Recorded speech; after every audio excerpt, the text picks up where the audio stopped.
పశ్చిమాసియాలో మళ్లీ కమ్ముకుంటున్న యుద్ధ మేఘాలు తొలగిపోయే సూచనలు కనిపిస్తూ ఉన్నాయి. 2 రోజులుగా దాడులు చేసుకుంటున్న అమెరికా, ఇరాన్ వాటికి బ్రేక్ ఇవ్వాలి అని నిర్ణయించాయి. ఇరు దేశాలు రేపు ఖతార్ వేదికగా చర్చలు జరపాలి అని నిర్ణయించాయి.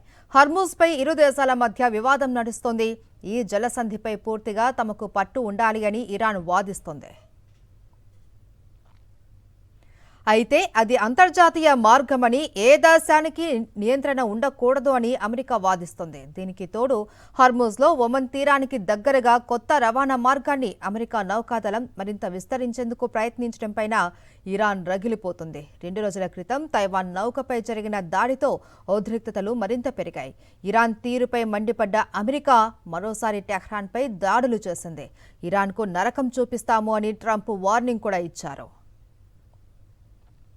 ఇరాన్ కూడా అదే స్థాయిలో స్పందించింది.